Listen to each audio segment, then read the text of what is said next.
दोस्तों, share market में अगर आप पैसे इन्वेस्ट करना चाहते हैं तो आम तौर से क्या होता है, जो कॉमन पीपल होते हैं, आम लोग जो होते हैं, वो ये सोचते हैं कि शेयर मार्केट में पैसे इन्वेस्ट करने से पहले बहुत साउंड नॉलेज की ज़रूरत है। आपको फाइनेंशियल नॉलेज बहुत ज़्यादा होना चाहिए, आपको शेयर्स के बारे में बहुत ज़्यादा पता होना चाहिए, और एक ये बहुत ही ज़्यादा कॉम्प्लिकेटेड प्रोसेस है, इसके बारे में बहुत ज़्यादा पढ़ना पड़ता है।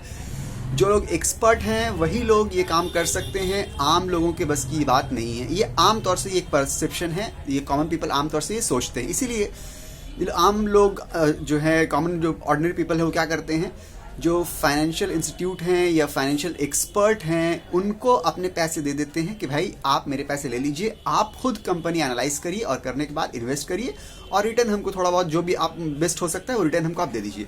वो खुद ये हिम्मत नहीं कर पाते हैं कि खुद वो कभी एनालाइज कर पाए या कोशिश कर एनालाइज करें, कि आमतौर से ये होता है।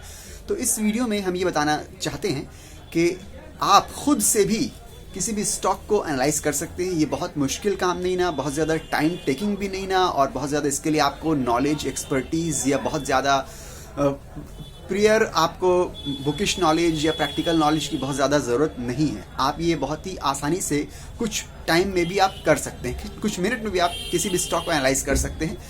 ठीक है, अब ये देखिए कि इन्वेस्टमेंट जब हम लोग करते हैं अपने पैसों को, तो हम लोग को वहाँ पे फंडामेंटल एनालिसिस करना पड़ती है किसी भी कंपनी की इन्वेस्टमेंट के लिए। अगर हम ट्रेडिंग कर रहे हैं तो वहाँ पे हमको टेक्निकल एनालिसिस ज़्यादा काम आती है, क्योंकि शॉर्ट टर्म ट्रेडिंग में टेक्निकल एनालिसिस जो है वो ज़्यादा काम आती है। तो यहाँ पे हम क्योंकि इन्वेस्टमेंट की बात कर रहे हैं, तो इन्वेस्टमेंट में हम लोग किसी भी कंपनी की फंडामेंटल एनालिसिस करना पड़ती है। ठीक है, तो फंडामेंटल एनालिसिस के अंदर बहुत सारी चीज़ें आती हैं। ठीक है, अगर आप उनमें से 4-5 चीज़ों को भी ख्याल करिए तो आपको पता चल जाएगा ये कंपनी जो है फ्यूचर में ग्रो करेगी।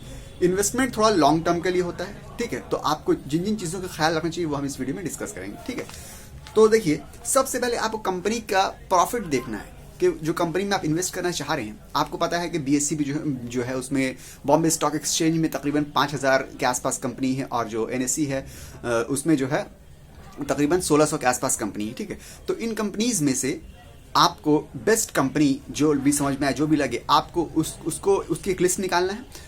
आपको ये देखना है कि उसमें से प्रॉफिटेबल कंपनी जो कंसिस्टेंटली प्रॉफिट कर रही है वो कंपनीज कौन सी है। बहुत सी कंपनी ऐसी होगी जिसने प्रॉफिट किया, फिर थोड़ा लॉस किया, फिर प्रॉफिट किया, फिर थोड़ा down I, ups and downs उसके लगे हुए हैं। ठीक है, बहुत सी कंपनी ऐसी होगी जो लॉस में चल रही होगी। तो आपको इन तमाम कंपनीज को इग्नोर करना है, अवॉइड करना है। उस कंपनी को आप चुनिए जो कंसिस्टेंटली ग्रो कर रही हो, भले रेट ऑफ ग्रोथ थोड़ा कम ही सही, मगर वो कंसिस्टेंटली जो है ऊपर उसका ग्राफ जा रहा हो ग्रोथ के मामले में, जिसकी प्रॉफिटेबिलिटी जो हमेशा ऊपर जा रही हो, हमेशा वो प्रॉफिटेबल ही हो रहा हो। ऐसी कंपनियों को आपको चुनना है। ठीक है, क्योंकि जो कंपनी हमेशा लगातार प्रॉफिट कर रही है उनका चांसेस है कि वो फ्यूचर में भी प्रॉफिट ही करेगी, उसका ग्राफ नीचे नहीं आएगा। ये एक पॉइंट, आपको प्रॉफिटेबिलिटी देखना है। कंसिस्टेंटली प्रॉफिट जो कंपनी कर रही है वो कंपनी, आपको वैसी कंपनी चुनना है इन्वेस्ट करने के लिए। दूसरी चीज है डेट। कंपनी के ऊपर डेट नहीं होना चाहिए, कंपनी का कोई कर्जा नहीं होना चाहिए। बहुत सी कंपनी ऐसी होती है मार्केट से कर्जा लिए होती है, डेट लिए होती है। तो ऐसी कंपनी जिन्होंने मार्केट से डेट बहुत ज्यादा लिया है उनको अवॉइड कीजिए, इग्नोर कीजिए। हाँ, थोड़ा बहुत डेट हो तो चलिए कोई बात नहीं, मगर जितना कम डेट होगा कंपनी का उतना ज्यादा वो कंपनी जो है अच्छी मानी जाएगी इन्वेस्ट करने के लिहाज से। ठीक है, तो आप डेट को देख लीजिए कंपनी की, उसका डेट जो है अगर नहीं है, जीरो है उसका डेट, तो बेस्ट है, और थोड़ा बहुत डेट तो चलिए चलेगा। ठीक है, मगर ज्यादा डेट ना हो। ठीक है, क्योंकि कर्जा कंपनी के ऊपर जितना कम होगा उतना ज्यादा आपके पैसे जो आप इन्वेस्ट कर रहे हैं वो सेफ होगा।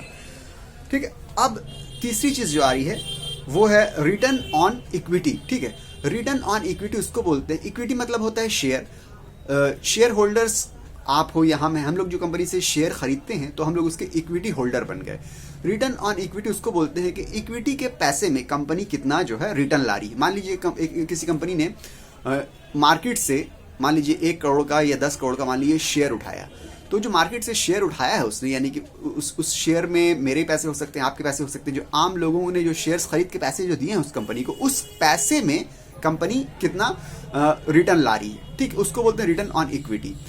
तो रिटर्न ऑन इक्विटी जितना ज्यादा हाई हो उतना कंपनी जो है वो बेहतर है। आपको रिटर्न ऑन इक्विटी जो है चेक कर लेना है। ठीक है, और ये सब चीज़ें आपको screener.in नाम की वेबसाइट में, जो कि बहुत ही पॉपुलर, बहुत ही फेमस वेबसाइट है, वहाँ पे आपको आराम से मिल जाएंगी। किसी भी कंपनी के बारे में आपको अगर मालूम करना है, फंडामेंटल एनालिसिस जानना है आपको, तो आप screener.in में जाइए, जाकर उस कंपनी का नाम लिखिए और वहाँ पे आपको उस कंपनी की तमाम अवेलेबल डिटेल्स जो है वो आपको मिल जाएगी और कुछ ही मिनट के अंदर आपको उस कंपनी का पूरा फंडामेंटल जो बेसिक्स हैं वो आपके सामने आ जाएंगी। ठीक है, तो ये एक बहुत ही बहुत ही ज़बरदस्त वेबसाइट है जिससे आपको डिटेल आसानी से मिल जाएगी, आप खुद से भी एनालाइज कर सकते हैं।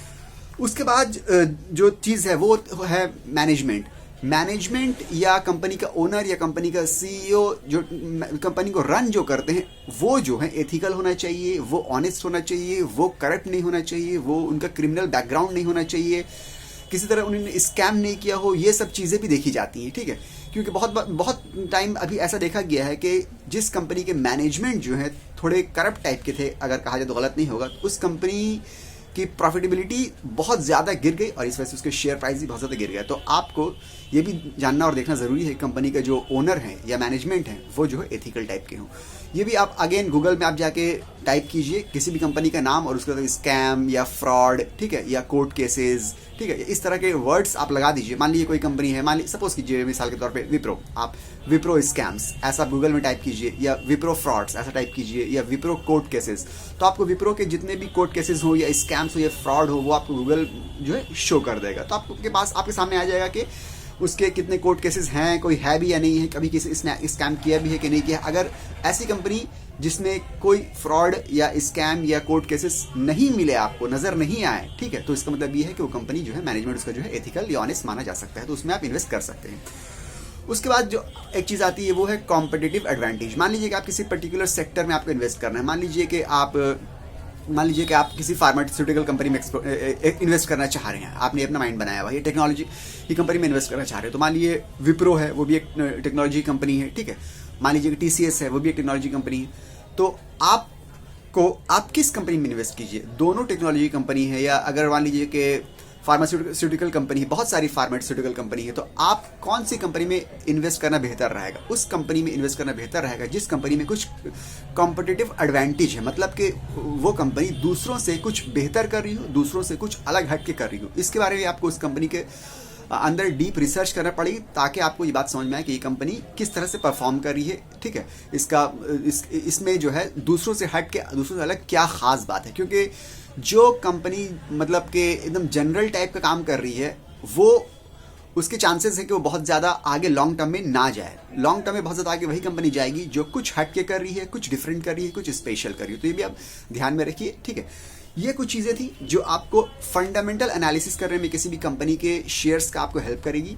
आप screener.in जो वेबसाइट है उसका सहारा आप ले सकते हैं, उसमें तकरीबन हर डिटेल आपको मिल जाएगी कंपनी के बारे में, ठीक है। आपको जो भी कंपनी है, मान लीजिए BSE में 5000 कंपनी और NSE में जो 1600 कंपनी है, उन तमाम कंपनी में जो आपको बेस्ट लगती है, जिसके बारे में आपको आइडिया है, उसकी आप लिस्ट निकालिए।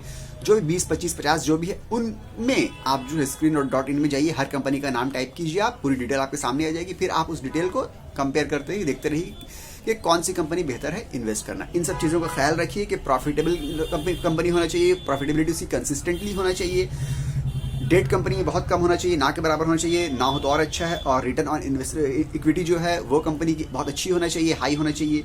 ये 3-4 चीज़ों का ख्याल रखिए और इस तरह से आप 5 मिनट के अंदर ही, 5-10 मिनट के अंदर ही अपने खुद के पैसे जो है किस कंपनी में इन्वेस्ट करना सही रहेगा वो खुद से आप डिसाइड कर सकते हैं कंपनी को एनालाइज करके, ठीक है।